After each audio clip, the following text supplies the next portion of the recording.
Hello and welcome to smart learning. Daily current affairs, news এবং editorial সেশনে সকলকে স্বাগত।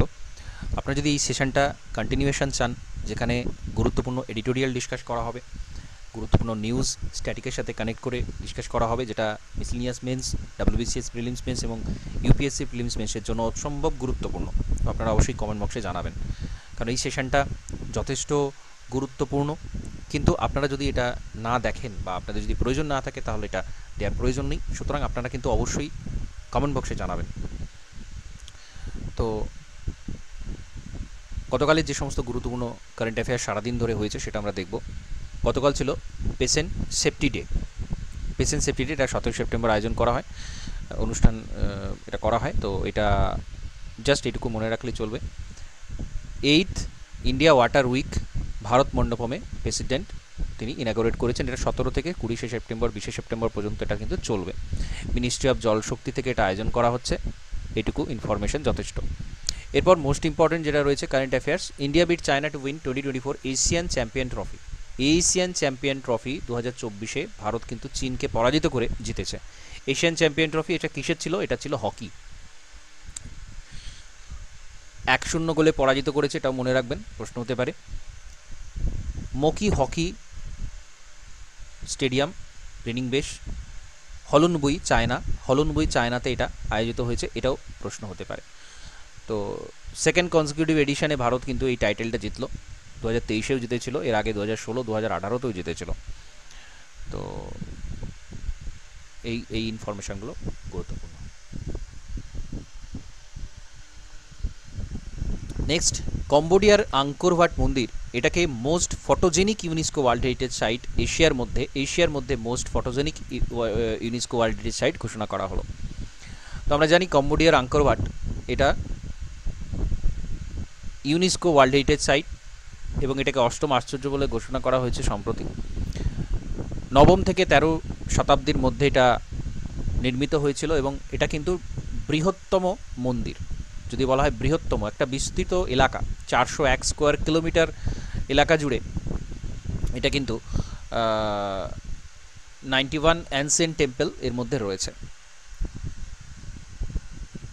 বিষ্ণু এখানে তাকে পূজা করা হয় বা তার উদ্দেশ্যেই এই মন্দিরটাকে নির্মাণ করা হয়েছিল। এইখানে এই ইনফরমেশনগুলো মনে রাখতে হবে।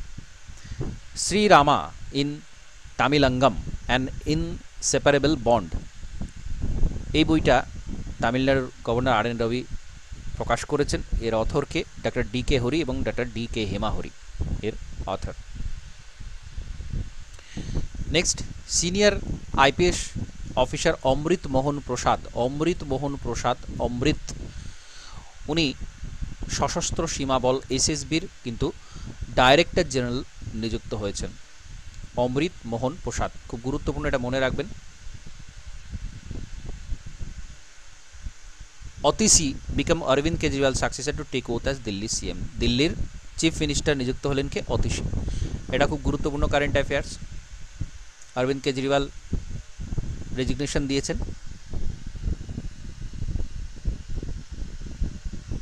কার কাছে? লেফটেন্যান্ট গভর্নর VK সাক্সেনার কাছে দিয়েছেন এবং তিনি কিন্তু পদত্যাগ করার পরে অতিশি দিল্লির চিফ মিনিস্টার হলেন। অতিশি, এটা মনে রাখবেন।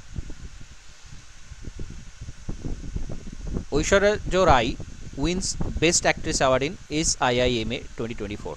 SIIMA এটা কি? South Indian International Movie Award. South Indian International Movie অ্যাওয়ার্ডে বেস্ট অ্যাক্ট্রেস অ্যাওয়ার্ডটা পেয়েছেন ঐশ্বর্য রায়। মণিরত্নমের এপিক পুনিন সেলভেন 2, এইটার জন্য উনি এই পুরস্কারটা পেয়েছেন। নেক্সট দেখব, Jafar Hassan appointed as new PM of Jordan. জর্ডনের নতুন PM নিযুক্ত হয়েছেন জাফর হাসান। তো এই কারেন্ট অ্যাফেয়ার্সগুলো দেখলাম। এরপরে আমরা মোস্ট ইম্পর্টেন্ট নিউজে চলে যাব। ভারতে কিন্তু রপ্তানি কিছুটা কমেছে, বাণিজ্য ঘাটতি বেড়েছে। 10 মাসে যেটা সবচেয়ে বেশি বাণিজ্য ঘাটতি কত? $2,965। ভূ রাজনৈতিক অস্থিরতা চলছে সারা বিশ্ব জুড়ে, সেই জন্যই রপ্তানিটা কমেছে। এবং আরেকটা বিষয় কি, উৎসবের মরশুমের আগে সোনার উপর আমদানি বেড়েছে, এই জন্যে বাণিজ্য ঘাটতিটা বেড়েছে। বাণিজ্য ঘাটতি অর্থাৎ আমরা যখন রপ্তানি কম করি আমদানি বেশি করি তখনই ঘাটতি হয়, তো সেই ঘাটতিটা কিন্তু 10 মাসের মধ্যে সবচেয়ে বেশি।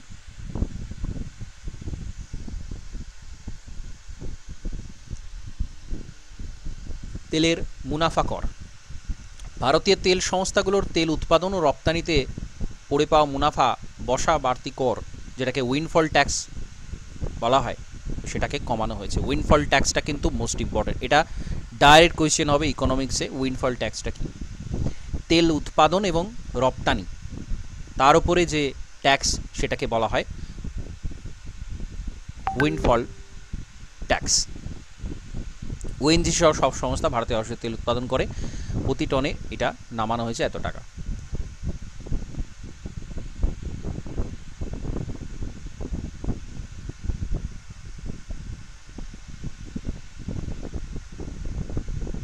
এখানে বেশ কিছু নিউজ রয়েছে, নট মোস্ট ইম্পর্ট্যান্ট। আচ্ছা, এবার এখানে জনগণনা। আমরা জানি দীর্ঘ সময় কিন্তু জনগণনার যে বিষয়টা সেটা কিন্তু উপেক্ষিত থেকেছে। 2021 সালে আসার কথা ছিল, কোভিডের জন্য সেটা সেই মুহূর্তে আসেনি, কিন্তু এখনও 2024 হয়ে যাওয়ার পরও কিন্তু আমরা এখনও জনগণনার যে রিপোর্ট সেটা কিন্তু পাচ্ছি না।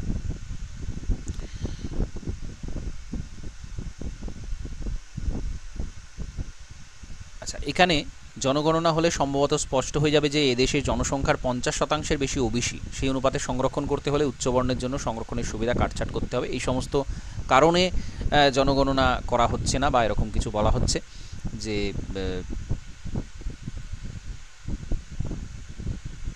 জনগণনার দাবি বিভিন্ন মহল থেকে কিন্তু আসছে।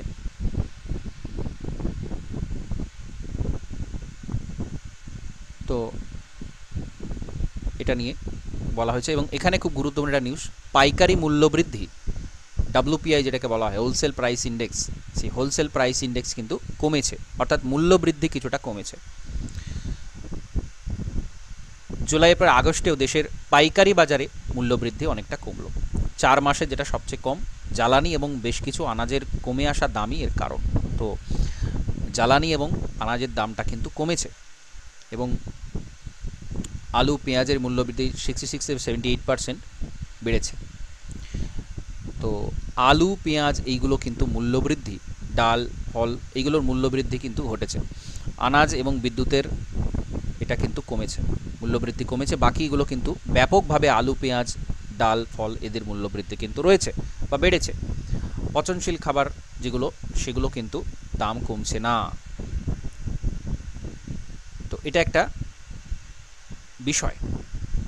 এবং এই যে সুদ কমার আশা তৈরি হয়েছে, মূল্যবৃদ্ধি যদি কমে তখন কিন্তু সুদটাকেও কমানো হয়। তো সেটা তখনই হবে যদি দীর্ঘমেয়াদে এটা নামতে থাকে, আরও অন্যান্য মাসেও যদি এটা নামে তখনই সেটা করা হবে। তো এটা একটা গুরুত্বপূর্ণ এফেক্ট। আমরা জানি যখনই এরকম ধরনের বিষয় হয় বা মূল্যবৃদ্ধি যখন বাড়ে তখন কিন্তু সুদের হারটাকেও বাড়িয়ে দেওয়া হয়। আরবিআই থেকে এটা করা হয়, মূল্যবৃদ্ধিকে নিয়ন্ত্রণের জন্য সুদের হার বাড়িয়ে দেওয়া হয়, যাতে করে মানুষ সুদ কম নেয় এবং মার্কেটে টাকা কম যায় সেই জন্য।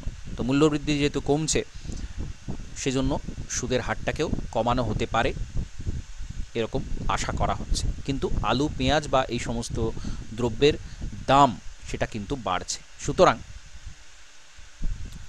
আগামী দিনে আমরা দেখতে পাবো যদি এটা ক্রমাগত কমতে থাকে তখনই সুদের হারটাকে কমানো হবে।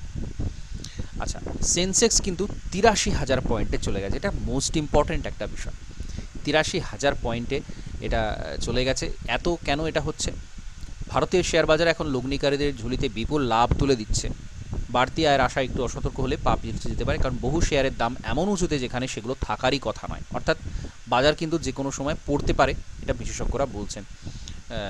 তো লগ্নি করতে হবে, বাজার পড়ার সময়তে লগ্নি করতে হবে। আমেরিকার শীর্ষ ব্যাংক ফেডারেল রিজার্ভ, আমেরিকার যে শীর্ষ ব্যাংক ফেডারেল রিজার্ভ, তারা সুদ কমাতে পারে বলে জল্পনা। তো সেরকম হলে কি হবে সেটা আমরা ভবিষ্যতে দেখতে পাবো, কিন্তু চিরকালীন যে সর্বোচ্চ উচ্চতায় সেখানে কিন্তু সেন্সেক্স রয়েছে। আচ্ছা, এখানে খুব গুরুত্বপূর্ণ একটা এডিটোরিয়াল রয়েছে যেটা কিন্তু আমাদের ডেসক্রিপটিভ রাইটিংয়ে, বিশেষ করে মিসেলিনিয়াস, ডাব্লিউবিসিএস বা ইউপিএসসি মেন্সের ক্ষেত্রে যখন আমাদের লিখতে দেওয়া হবে এই বিষয়ে, কারণ আমরা জানি এটা দীর্ঘদিন ধরে চর্চার একটা বিষয়, লিঙ্গ হিংসা। এবং নিম্ন শ্রেণীর নিচু জাতের যারা মহিলা, তাদের ক্ষেত্রে তারা কিন্তু প্রকাশ্যে তাদের এই ধরনের যে লিঙ্গ হিংসা সেটা বাইরে তারা আনতে পারেন না বা প্রকাশ করতে পারেন না, সেইটা এখানে নিয়ে আলোচনা করা হচ্ছে। এই নিয়ে কিন্তু খুব সম্ভাবনা আছে এসে লিখতে দেওয়ার, এডিটোরিয়াল লিখতে দেওয়ার বা রিপোর্ট রাইটিং করতে দেওয়ার আগামী দিনে। তো এইটা থেকে আমরা অনেক ইনফরমেশন পাবো, সেগুলো কিন্তু আমাদের সংগ্রহ করে রাখতে হবে। কি বলা হচ্ছে এখানে, যৌন হিংসার শ্রেণী চরিত্র এবং জাতি চরিত্র অস্বীকার করা অসম্ভব। ন্যাশনাল ক্রাইম রেকর্ড ব্যুরো তারা কি বলছে, 2022 সালে দেশে 31,000 ধর্ষণের ঘটনা ঘটছে শুধুমাত্র 2022-এই, এবং ধর্ষণ এবং খুন দুটো একসাথে সেটা হচ্ছে 248টা। প্রতিদিন গড়ে 85টি, প্রতি ঘন্টায় 4টি এবং প্রতি 15 মিনিটে একটি ধর্ষণ হয়েছে 2022 সালে, এটা তথ্য বলছে ন্যাশনাল ক্রাইম রেকর্ড ব্যুরো। এটা বাইরের কোনো তথ্য নয়, ন্যাশনাল ক্রাইম রেকর্ড ব্যুরো তারা এই তথ্যটা দিচ্ছে। তো যথেষ্ট ভাবনা চিন্তার তথ্যটা, এবং এটা কিন্তু আমরা লেখার মধ্যে উল্লেখ করব। এবং এগুলো কিন্তু নথিভুক্ত অপরাধের সংখ্যা, এটা শুধুমাত্র যে সংখ্যাটা পুলিশের খাতায় নথিভুক্ত সেটাই এখানে প্রকাশ্যে এসেছে। এমন অনেক ঘটনা আছে যেটা কিনা নথিভুক্তই হয়নি। সেফ সরকারি হিসেব অনুযায়ী ভারতে 2015 থেকে 21-এর মধ্যে গরিব দলিত মেয়েদের ধর্ষণ বেড়েছে 45%। এটা সরকারি হিসেব, এর বাইরেও অনেক রয়েছে বিষয়। এবং গরিব দলিত মেয়েদের উপর যৌন হিংসার হলে সে খবর ধামাচাপা দিয়ে দেওয়া দস্তুর দেশের বিভিন্ন অঞ্চলে। তো এটা 2022-এ প্রিভেনশন অফ অ্যাট্রসিটিজ অ্যাক্ট এর আওতায় উচ্চবর্ণের পুরুষদের দ্বারা দলিত মেয়েদের ধর্ষণের ঘটনা ঘটে 2839টি। জনজাতি মেয়েদের ক্ষেত্রে সংখ্যাটা 820। রাষ্ট্রপুঞ্জের gender sensitivity and the coverage of rape in India media 10 years after the নির্ভয়াকে শীর্ষক একটি রিপোর্টে দেখানো হয়েছে, ধর্ষণ বিষয় লিখতে গিয়ে সাংবাদিকরা কীভাবে জাতিগত পরিচয় বিষয়টাকে গৌণ করে দেখান। তো এইগুলো এক একটা বিষয়। তো সেই ঘটনা এখানে বলা হচ্ছে। আমাদের এইখান থেকে এই যে তথ্যগুলো, এইটা কিন্তু অসম্ভব গুরুত্বপূর্ণ তথ্য, এবং আমাদের কিন্তু এটা লিখতে দেওয়া হবে, কোনো না কোনো পরীক্ষাতে লিখতে দেওয়া হবে। সুতরাং এই তথ্যগুলো আমাদেরকে এখান থেকে সংগ্রহ করে রাখতে হবে। নেক্সট দেখব ইন্টারন্যাশনাল রিলেশনের ক্ষেত্রে একটা বিষয়, যে মোদি গভর্নমেন্টের যে একটা জায়গা ছিল আন্তর্জাতিক সম্পর্ক, সেটা খুব ভালো কূটনৈতিক সম্পর্ক একটা জায়গা ছিল, সেটা কিন্তু কিছু বিষয়ে ব্যর্থতা দেখা যাচ্ছে, সেটা নিয়ে এখানে বলা হয়েছে। ভারতের প্রতিবেশী রাষ্ট্র, সেই সঙ্গে আরব দেশ, আফ্রিকা, উন্নয়নশীল দেশগুলোর নেতাদের সাথে নিয়মিত সম্পর্ক রেখে গিয়েছেন। রাশিয়া এবং আমেরিকা দুদের সাথেই সুসম্পর্ক বজায় রেখেছেন আন্তর্জাতিক মহলে, যেটা নজর কেড়েছে। কিন্তু সেটা কি ক্রমশ ক্ষয়ে আসছে? কারণ কি, বাংলাদেশের যে ছাত্র আন্দোলন এবং যেটা শেষ অবধি শেখ হাসিনাকে ক্ষমতাচ্যুত করলো, তার জন্য ভারত কিন্তু প্রস্তুত ছিল না। এবং তার সাথে সাথে দেখা যাচ্ছে কি, মালদ্বীপে ভারত বিমুখ নেতাকে প্রেসিডেন্টের চেয়ারে বসা থেকে বিরত করতেও ব্যর্থ হয়েছে ভারত। নেপাল চীনের অনুকূলে সরকার গঠন রদ করতে পারেনি। তো সে তার মধ্যে থেকে যদিও বাংলাদেশে হাসিনা সরকারের পতন সবচেয়ে তাৎপর্যপূর্ণ, কারণ প্রতিবেশী দেশগুলোর মধ্যে ভারত বিরোধী মনোভাবের বাড়বাড়ন্তের সময়তেও হাসিনা কিন্তু ভারতের সবচেয়ে ঘনিষ্ঠ সহযোগী ছিলেন। তো সেই জায়গায় কিন্তু এখানে ভারতের কূটনৈতিক সম্পর্ক, আন্তর্জাতিক রিলেশনে একটা ব্যর্থতা দেখানো হয়েছে।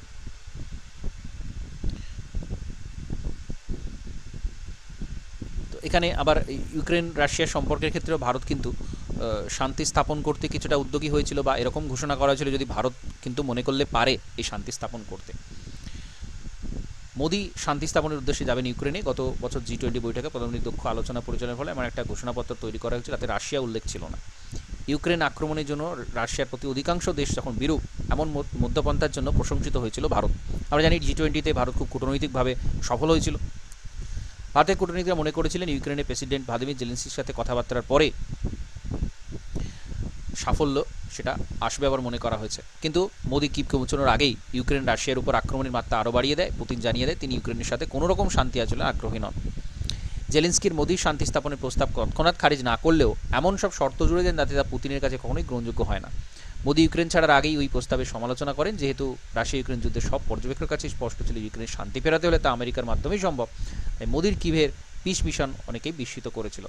তো এখানে আমেরিকা করলেই তবে সম্ভব ছিল, কিন্তু সেখানে মোদি চেষ্টা করে ব্যর্থ হয়েছেন, এটা কথা বলা হচ্ছে এখানে খুব গুরুত্বপূর্ণ। মোদির আগামী যেটা আমেরিকা সফর এবং কোয়াড বা Quadrilateral Security Dialogue, Quad group, Bharat, America, Australia, Japan, Quadrilateral Security Dialogue, full form অনেক সময় জিজ্ঞাসা করা হয়, এবং কোয়াড কিন্তু খুব গুরুত্বপূর্ণ একটা গ্রুপ, অ্যান্টি চায়না গ্রুপ। নেতাজির সাথে বৈঠক সরকারের তরফে অত্যন্ত সফল বলে দাবি করা হবে, কিন্তু ক্রমশ স্পষ্ট হয়ে যাচ্ছে আমেরিকায় তার সহযোগী ভারতের জন্য প্রয়োজনীয় জমি দিতে আর তেমন আগ্রহী নন। আমেরিকা, রাশিয়া দুপক্ষকে সন্তুষ্ট রেখে চলার চেষ্টা ভারত বেশি দিন চালাতে পারবে কি? ভারত যদি চীনের সাথে সম্পর্ক স্বাভাবিক করার চেষ্টা করে তাহলে আমেরিকা চাপে পড়বে, কোনো এক পক্ষকে বেছে নিতে বাধ্য হবে ভারত। তো এর মধ্যে রাহুল গান্ধী আমেরিকা সফর ইঙ্গিত দিচ্ছে, লোকসভা নির্বাচনের পর থেকে ওয়াশিংটন কেবল মোদির সঙ্গে কথা বলছে না, অন্য মুখ খুঁজছে, চাপ সম্ভবত আরও বাড়বে। তো এইখানে খুব গুরুত্বপূর্ণ আন্তর্জাতিক কিছু বিষয় আলোচনা করা হয়েছে রিলেশনের জন্য, যেটা খুব গুরুত্বপূর্ণ। তো এটা আমরা দেখলাম। এবার এখানে উচ্চশিক্ষা সম্পর্কে কিছু বলা হয়েছে, যেটা খুব গুরুত্বপূর্ণ বিষয়, যে বাংলার উচ্চশিক্ষার যে ক্ষেত্রগুলো, কলেজ, বিশ্ববিদ্যালয়, দর্শন, বিজ্ঞান, অর্থনীতি, এই সমস্ত বিষয় কিন্তু বিপুল সংখ্যক আসন শূন্য পড়ে আছে। প্রথম কলেজ বিশ্ববিদ্যালয় ভর্তির ক্ষেত্রে স্নাতক স্তরে কেন্দ্রীয়ভাবে ভর্তির সিদ্ধান্ত নেওয়া হয়েছিল। লক্ষাধিক পড়ুয়া কেন্দ্রীয়ভাবে পোর্টালে প্রবেশের নাম নথিভুক্ত, তারপরে এত বেশি আসন ফাঁকা হয়ে যাওয়ার বিষয়টি উদ্বেগের, অবশ্যই উদ্বেগের। উচ্চশিক্ষা দীর্ঘদিন ধরে ভাটা চলছে, আমরা জানি।